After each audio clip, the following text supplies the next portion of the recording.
오늘은 내가 오늘 묵상했던 주제가요, 사랑이라는 주제인데, 이 사랑이라는 부분에 대해서 성경에서 어떻게 말씀하시는지 한번 같이 나눠보고 싶습니다.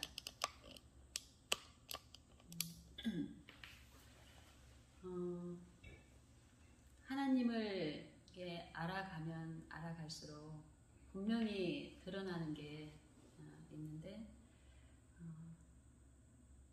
내 자신에 대해서 적나라하게 드러나는 것이고, 내 자신에 드러나는 그 무가치함과 속절없음을 아시는 분께서 내 자신에 있지 않았던 그 생명이신 그 빛이신 예수님이 적나라하게 이제 드러나는데, 나와 예수님 앞에 있는 나와 나를 비추시고 살리시기를 원하시는 그 예수님에 대한 그 빛의 속성에 대해서 우리가 참으로 안다면 성경에서 말씀하시는 그 모든 생명과 기쁨과 그 모든 축복들이 우리 삶에 반드시 나타나는 게 합당하다고 봅니다. 성경에서 말씀하시기를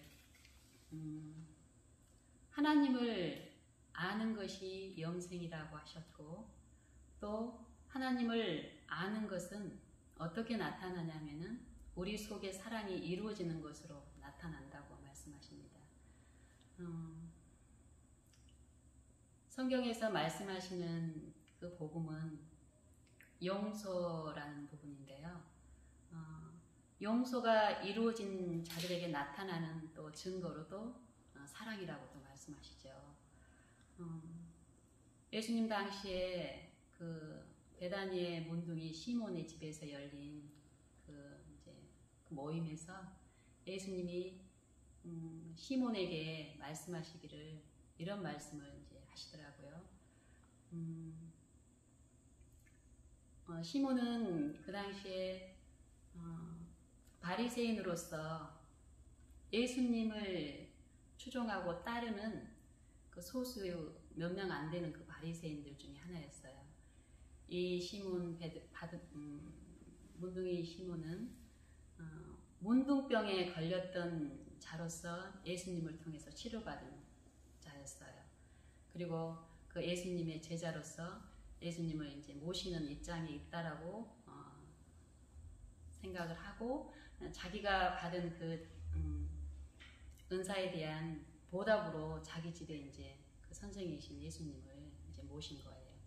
근데 그 잔치에 그 막달라 마리아가 예수님께 그 헌신하는 그 모습을 보면서 시몬의 마음속에 일어나는 그 잘못된 그 내용들을 예수님이 이제 들춰내면서 권고하시는 그런 내용인데, 시몬은 예수님에 대한 체험적인 지식이 있지 않았다라고 얘기했어요. 마음이 새롭게 되는 그 체험이 아직 없었고, 그냥 외적인 그 문둥병이라는 그거 욕심했던 그 병적인 치료를 이제 체험을 하고 따라가는 그 입장에 있었다고 얘기했고, 그런 입장에서 그 당시에 창기로서 또 귀신에 들렸던 그 막달라 마리아는 그 당시에 유대인들이 아주 큰 죄인으로, 중죄인으로 취급했던 이제 사람 부류 중에 한 사람이었는데, 그 여자가 와서 예수님의 발을 만지고 옷을 만지고 이러는데도 예수님이 거절도 안 하고 내쫓지도 않고, 이런 모습을 갖고 이제 속에 이제 사단의 시험을 받고 있는 중이었었어요. 저 사람이 선지자라면 저 죄인이 계속 자기 몸을 만지고 이러는데도 죄인인지도 모르고 그걸 막지도 않고 하나님의 아름다운 그 품성을 잘못 오해한 거죠, 사단의 정신에서. 그럴 때 예수님이 시몬에게 이제 얘기하죠. 시몬아, 내가 너한테 물어볼 게 있다.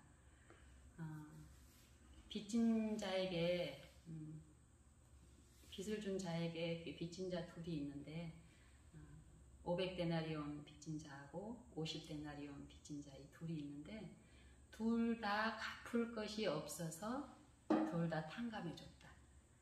그러면 이 둘 중에 누가 더 이 탕감해준 이 주인을 더 사랑하겠느냐 이렇게 물어봐요. 제가 처음 이 말씀을 들었을 때, 봤을 때 굉장히 마음에 좀 충격이었어요. 보통 빚을 탕감해준다. 우리 세상적인 안목에서 보면은 내가 갚을 길이 없는 어떤 빚을 탕감해주면 고맙다고 표현을 해야 되는데, 여기서 예수님이 누가 더 사랑하겠느냐 이렇게 물어보는 거예요. 이게 여기서 이 빚이라는 거는 죄의 문제를 말씀하고 계시는 거예요. 죄. 그러니까 시몬이 듣고 이제 바른 답을 해요. 더 많이 탕감받은 자가 더 많이 사랑하겠나이다. 네 대답이 옳도다 이렇게 말씀하세요. 그리고 마리아에게는 뭐라고 말씀하시냐면은 이 여자는 많은 죄를 사함을 받았다라고 얘기를 해요. 그걸 어떻게 알 수 있냐면은 이 여자의 사랑함이 많은 걸로 알 수 있다 이렇게 얘기를 하거든요. 이게 많이 사함 받은 자는 많이 사랑하느니라 이렇게 얘기를 하세요. 그러면서 여자야, 네 죄 사함을 받았느니라 평안히 가라 이렇게 얘기해요. 이게 용서함을 받고 죄 사함을 받는 자에게 이르러 오는 이 마음의 평안함, 그 평안함을 축복하면서 그 평안한 사람은 이 사랑을 또 자발적으로 이렇게 하게 되는 걸로 이제 나타나는데, 여기서 보면은 시몬한테 물었던 말씀 중에 처음에 둘 다 갚을 것이 없으므로 이렇게 갚을 것. 요 빚이라는 부분을 이제 죄로 이렇게 하나님이 말씀하시는데, 이 죄라는 거를 우리가 갚을 수 있는가를 이제 묻는 거예요. 우리 자신의 어떤 이 하나님과 우리 사이의 이 관계에서 일어나는 요 일에 대한 능력이나 어떤 그런 부분에 내 공효가 있을 수 있는가를 이제 물어보는 거죠. 1만 달란트 빚진 그 종의 얘기도 나오죠. 보면은 거기서도 마찬가지예요. 1만 달란트 빚진 자가 주인에게, 왕에게 대답할 때 내가 나중에 갚겠나이다 이렇게 얘기를 하죠. 갚겠나이다 했는데 사실 갚을 능력이 없으면서 그 사람의 어떤 상태가 이제 나타나는 거예요. 자기가 갚을 수 있을 거라고 생각하고 갚겠다라고 얘기했지만 이 주인 왕은 어때요?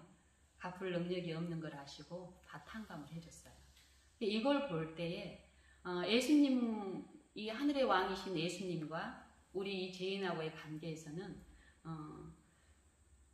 이 갚을 능력이 없다라는 것을 아시는 우리를 사랑하신 자비로운 왕께서는 이 세상의 아담과 아담의 후손의 모든 죄를 용서해 주셨어요.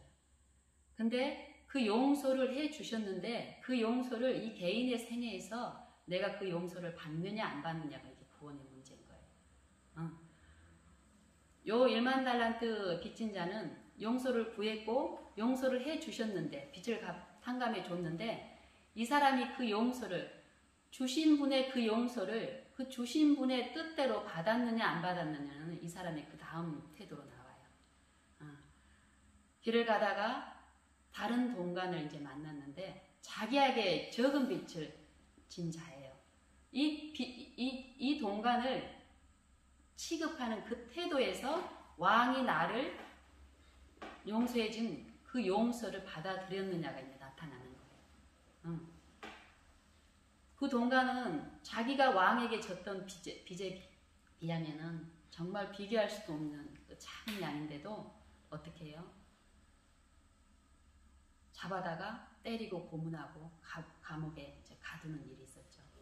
그 일이 그 옆에서 지켜보던 사람들이 민망해하고 이런 것들을 이제 왕에게 가서 보고하니까 이 왕이 어떻게 해요? 잡아다가 처리를 이제 이렇게 하시는 부분들이 나타나는데, 베다니 시몬의 경우하고 1만 달란트 빚진 자의 이 경우를 이렇게 비교해서 이렇게 보면은 사실 우리가 많은 부분 예수님의 그 사랑을 원하고 그 사랑을 또 받았고 그 사랑을 전하는 입장에 우리가 많이 이제 살고 있는데, 사실 우리도 여기 나와 있는 경우에 우리 자신을 비춰서 내가 하나님의 관계에서 하나님이 원하시는 그 바람직한 관계, 올바른 관계에 있는지를 좀 살펴봐야 될 중요한 어떤 시기에 있다고 생각을 합니다. 또 사도 서신서 중에 요한 1서에도 보면은 이 사랑이라는 부분에 대해서 또 나오는데요. 요한 1서 4장 7절 이하에도 보면은 사랑이 하나님께 속하였고 사도 요한은 사랑하는 사람아 우리가 서로 사랑하자. 사랑은 하나님께 속한 것이니 사랑하는 자마다 하나님께로서 나서 하나님을 알고 사랑하지 아니하는 자는 하나님을 알지 못하나니 이는 하나님은 사랑이기 때문이다. 이렇게 말씀하세요. 사랑이기 때문이다. 그러면서 그 사랑이 어떻게 나타났는지를 이제 독생자를 이 땅에 보내주신 얘기를 하세요. 우리를 위해서 내어주신 얘기. 그러면서 뭐라고 하시냐면은 우리가 정말 하나님 만나고 싶다고 얘기하고 정말 그런 기도를 많이 하잖아요. 뭐 하나님이 우리에게 만나지는 게 뭐냐고 이제 뭐라고 사도 요한이 얘기하냐면은 아무 때든지 하나님을 본 사람이 없으되 우리가 서로 사랑하면 하나님이 우리 속에 거하시고 그리고 하나님의 사랑이 우리 안에서 온전히 이루느니라 이런 말씀을 하세요. 그걸 어떻게 알 수가 있냐면은 우리에게 주신 성령을 통해서 우리가 하나님 안에 있고 하나님이 우리 안에 있는 것을 알 수 있다라고 분명히 말씀하세요. 그리고 같은 성경 요한일서 3장에 보면은 또 사도 요한이 뭐라고 얘기했냐면은 사랑하는 게 하나님의 뜻이고 그 사랑이 우리 안에서 온전히 이루어질 때 이루어졌다란 말은 이 안에 하나님이 계시다라는 거예요. 이 성령이 계시다라는 거예요. 그 성령을 통해서 우리가 사랑이 나타나는 걸 통해서 우리가 하나님이 안에 임한다는 걸 알 수 있는데 그리고 이게 뭐하고 관계 있냐면은 이 영생하고 관계 있다라고 말씀을 하세요. 요한일서 3장 14절 이후부터 보면은 우리가 형제를 사랑함으로 사망에서 옮겨 생명에 들어간 줄을 아나니 형제를 사랑함으로써 우리가 사망에서 옮겨 생명에 들어간 줄을 아나니 우리가 사랑하지 아니하면 사망 안에 거한다라고 얘기해요. 사망 안에 여전히 사망 안에 거한다고. 그리고 형제를 미워하는 자는 살인하는 자라고 얘기하고 살인하는 자마다 영생이 그 안에 없는 줄 우리가 안다고 얘기해요. 사망에 있고 영생이 없다. 어떨 때 우리가 그 사랑이 나타나지 않냐면 지금 말씀드린 베다니 시몬 문둥이와의 얘기에서도 말씀하신 바 또 1만 달란트 빚진 자의 비유를 말씀하신 것 또 사도 요한이 말씀하는 여 부분 영생과 이 사랑이 관계가 분명히 있는 거예요. 용서와 이 세 가지 관계가. 근데 그 사랑을 우리가 참 많이 실천을 하고 있다라고 하고 많은 선행을 하고 있어요. 근데 그 사랑이 정말 하나님의 뜻대로 하는 사랑인지를 우리가 성경적으로 살펴봐야 될 것 같아요. 이 사랑이 뭐라고 얘기하셨냐면은 이 사랑에 대해서 가장 직접적으로 잘 표현해 놓은 성경이 있죠. 고린도전서 13장이에요. 우리가 보통 때 나타내기를 원하고 노력하는 사랑이 고린도전서 13장 1절에서 3절까지 나타나 있어요. 겸손한 말을 하고 겸손한 소리를 하고 애모 있는 외양을 갖추고 이러지만 하나님은 사랑이 없으면 아무 소용이 없다라고 얘기하죠. 그리고 우리가 많은 연구를 하고 성경의 지식이 있고 애언하는 비밀을 애언도 하고 많은 모든 비밀을 알고 해도 요 사랑이 없으면 아무 소용이 없다라고 얘기해요. 그리고 남을 구제하는 데 있어서 내 모든 재산을 다 팔아서 구제를 하고 또 남을 이렇게 살리는데 내 생명까지 막 불태우면서 해도 이 사랑이 없으면은 아무 유익이 없다라고 말씀하시면서 실제의 사랑이 뭐냐라고 얘기하시기를 고린도전서 13장 4절에 이제 시작이 되죠. 사랑은 오래 참고라고 해요. 오래 참고. 사랑은 오래 참고 그 뒤에 많은 이 사랑에 대한 정의들이 나와 있지만 사실 이 오래 참는 것, 이 오래 참는 게 이루어지지 않으면 그 다음 건 없어요. 근데 오래 참지 않으면서도 우리 온유할 수 있죠. 외관으로.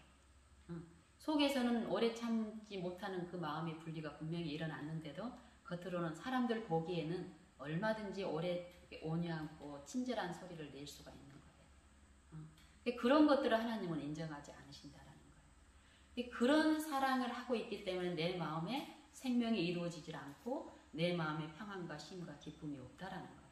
하나님은 우리를 사랑하시기 때문에 요 실제 이 생명이 되는 사랑이 내 안에서 이루어져서 우리가 참으로 생명력 있게 활기 있는 신앙을 통해서 남들에게 빛이 되기를 바라시는데 이 하나님을 모르기 때문에 이제 우리가 이런 외향적인 이 신앙에 이제 빠져 있는데 그러면은 이 사랑이 어떻게 이루어지냐고 또 이제 사도 요한을 통해서 요한복음에 또 이런 말씀을 하세요. 요한복음 15장 13절인가요? 12절 13절에 보면은 하나님이 계명을 말씀하세요. 이 계명을 내가 너희에게 이 내 계명을 말하노니 내 계명은 곧 내가 너희를 사랑한 것처럼 너희도 서로 사랑하는 거라고 말씀을 하세요. 내가 너희를 사랑한 것처럼 해야 되는 거예요. 내가 너희를 사랑한 것처럼 사랑을 했을 때 요게 이제 사랑하는 건데 이 사랑이 마음에 이루어진 사람들은 이 안에 영생이 있다라는 거예요. 그럼 이 사랑이 어떻게 이루어져야 되냐고 이제 그 다음에 얘기를 하는데 계명 얘기를 하시면서 그 다음에 친구 얘기를 하시고 친구가 사랑을 하는데 친구를 위해서 목숨을 버리는 얘기를 하세요. 사람이 친구를 위해서 목숨을 버리면 이에서 더 큰 사랑이 없다. 이런 말씀을 하시고 그 다음 절에 너희가 내 계명을 지키면 내 친구라 이 말이에요. 이게 계명을 지키는 데는 반드시 뭐가 있다는 소리예요. 목숨을 버리는 게 있다는 거예요. 목숨을 버리는 거.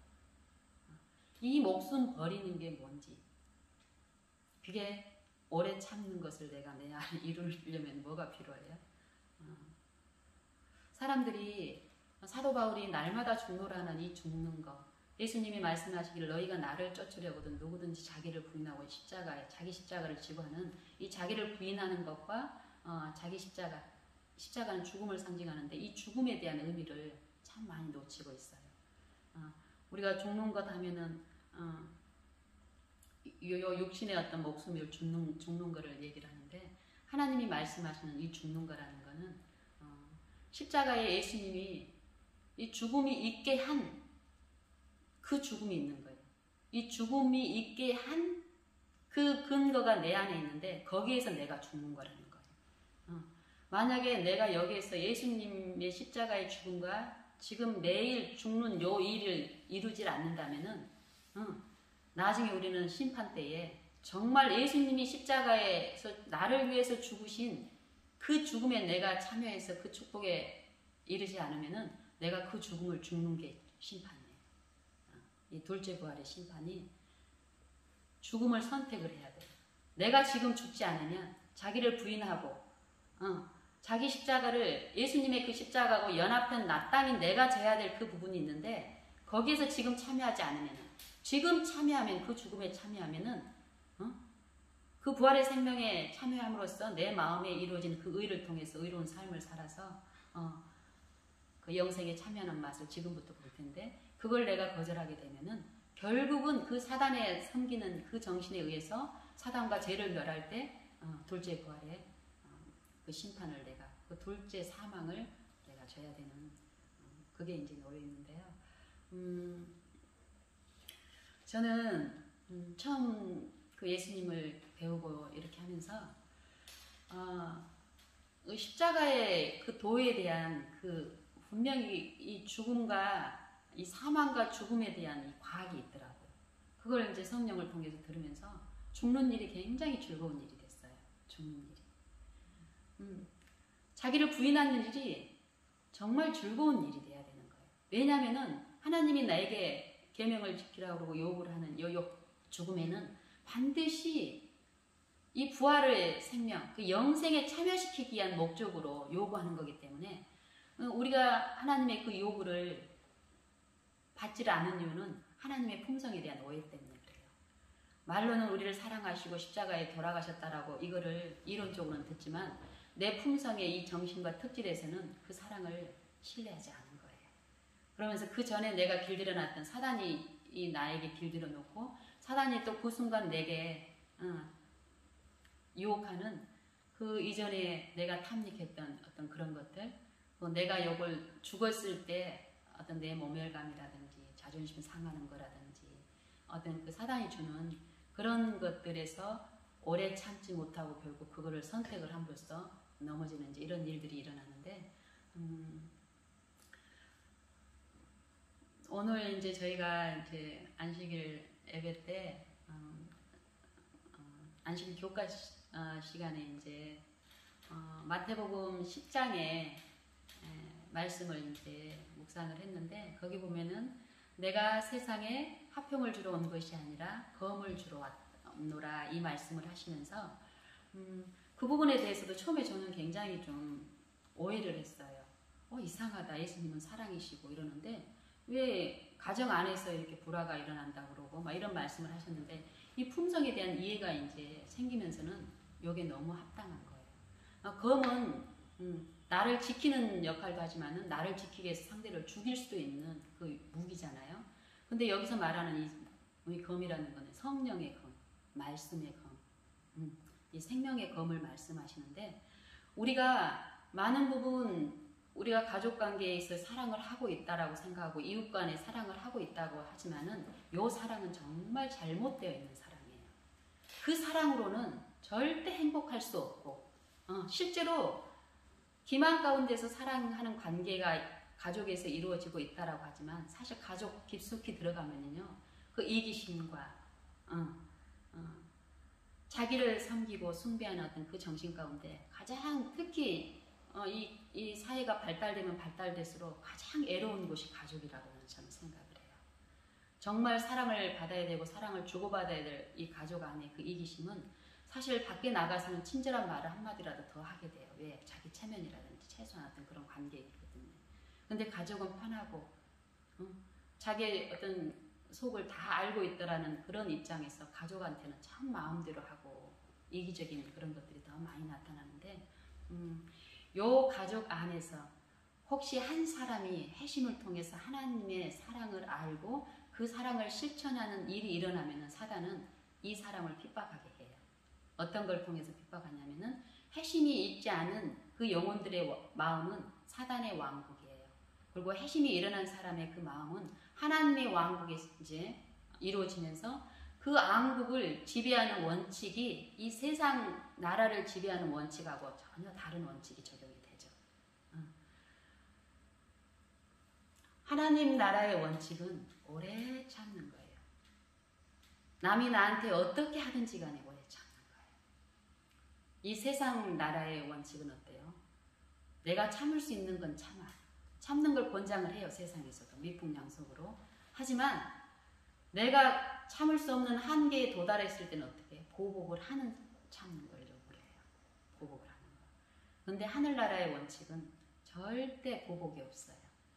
그리고 이 세상도 사랑을 주지만 이 사랑은 세상의 원칙의 사랑은 어떤 사랑이냐면 상부상조예요. 내가 준 만큼 어떤 기대가 있을 때 사랑을 하는 거예요. 사랑을 했는데 어떤 반응이 없다든지 내가 원하는 어떤 기대했던 것들이 일어나지 않을 때는 그 사랑을 포기를 해요. 사람들은. 근데 하늘나라의 원칙은 상대가 나의 어떤 것들을 받아들이지 않을지라도 그거하고 상관없이 변함없이 사랑하는 것을 말씀하세요. 그 사랑이 예수님이 나를 사랑한 사랑인 거예요. 내가 너희를 사랑한 것처럼 너희도 서로 사랑하라. 이 사랑이 사실 이 사랑을 내가 받았는지 안 받았는지는 어떻게 나타나냐면은 요 예수님의 사랑이 내 삶 속에 나타나는 걸 통해서 알 수가 있어요.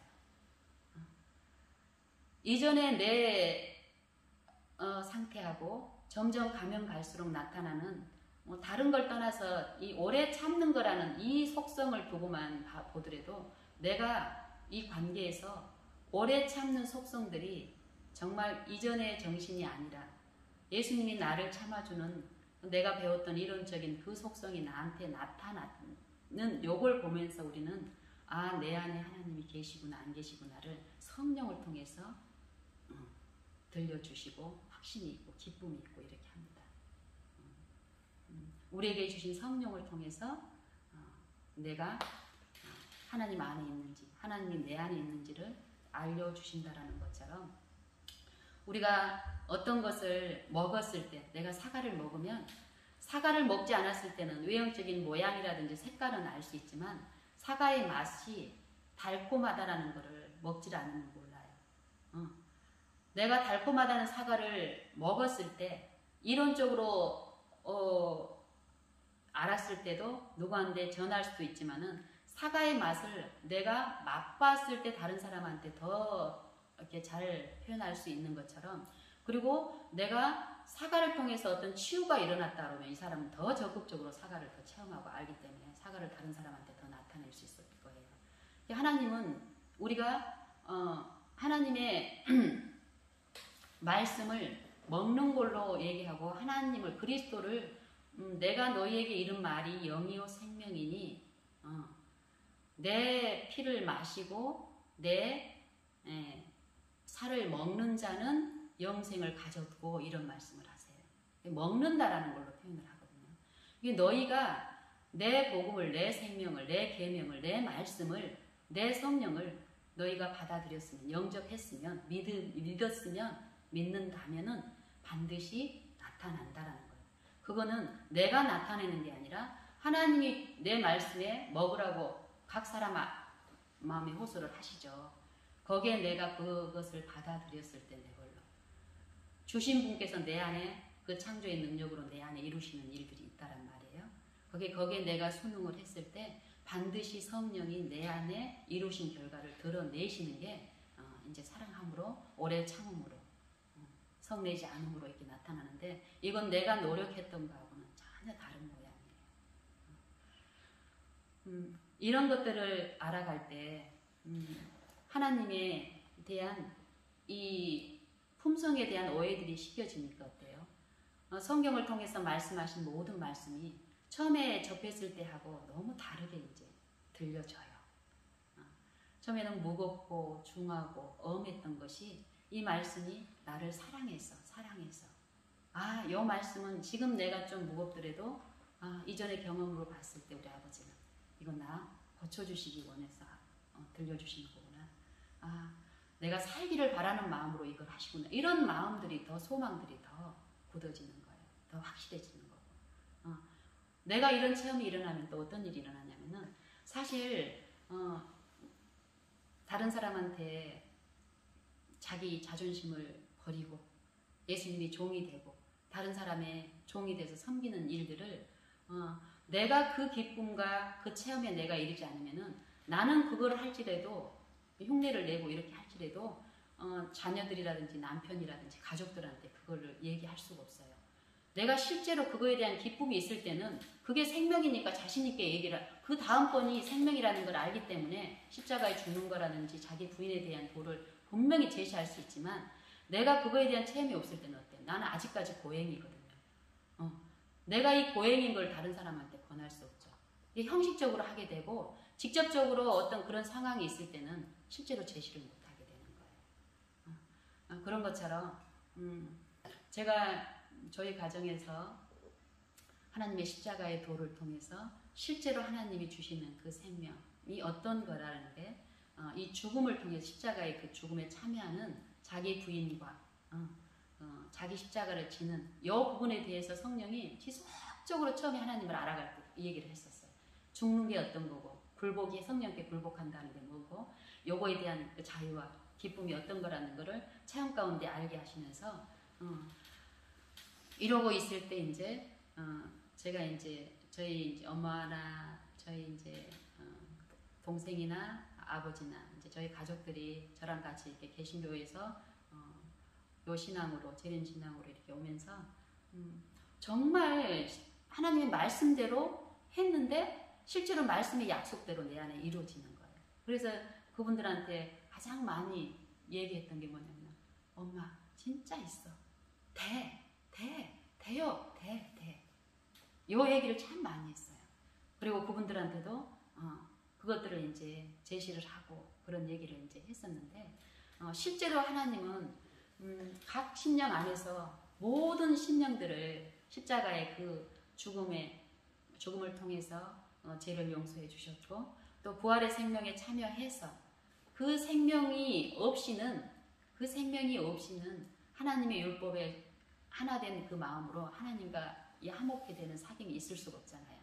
그래서 새 생명으로 주시는 이 십자가의 도를 우리 만민을 위해서 이루어 놓으셨고 이걸 각 사람들이 체험하기를 바라시는 마음으로 성령을 통해서 감화하시기 때문에 우리가 성령이 없어서 우리가 많은 그런 호소를 많이 하죠. 성령을 주시지 않아서 내가 회심을 못하고 있고 그 기쁨을 이룰 수 없다라고 그런 얘기를 하고 있는데 이건 참 하나님의 품성을 애곡시키고 사단의 정신에서 하나님을 잘못 나타내고 있는 거라고 생각을 합니다. 하나님은 이 생명에 관련된 그 조건들 성령이 없이는 안 되는 줄 아시면서 성령이 원하는 사람들한테 그렇게 아주 자린고비처럼 성령을 아끼고 이런 분이 절대 아니시거든요.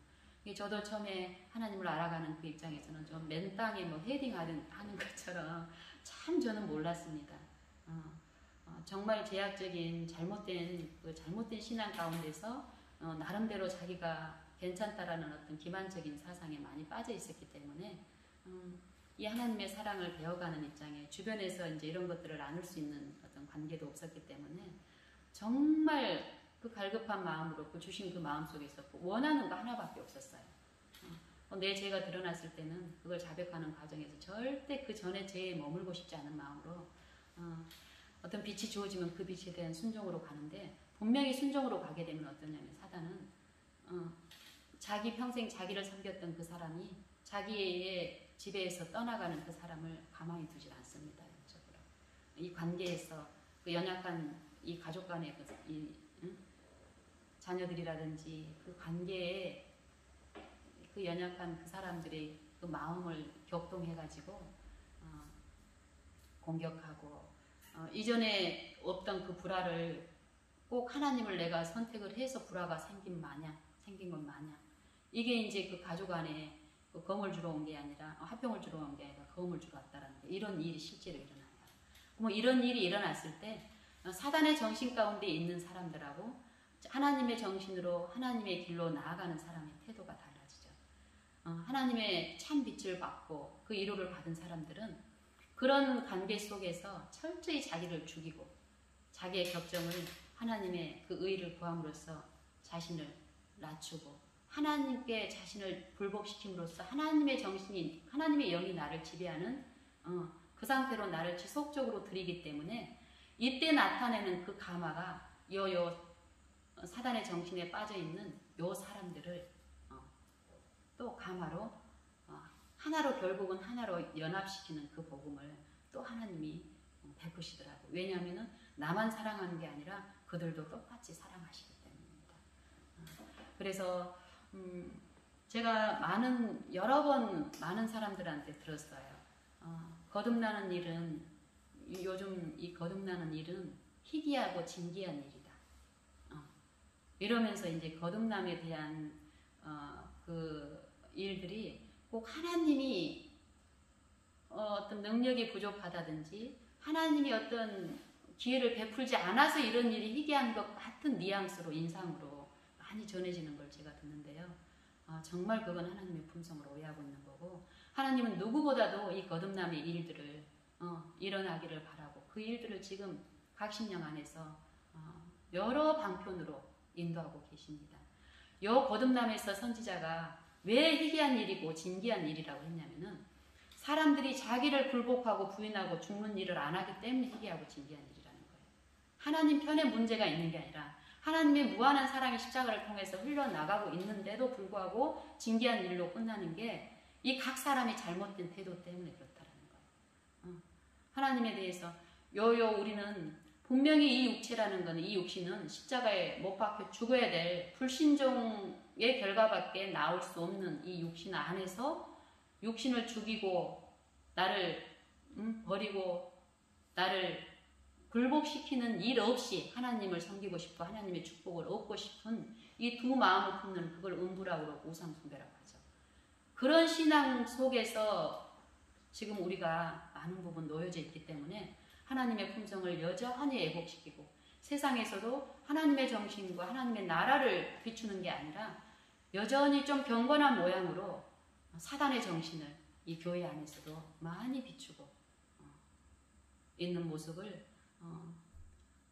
매스컴이나 또 이 세상 사람들이 그리스도에 대해서 인식하는 그 이미지를 통해서 우리가 볼 수 있는데요.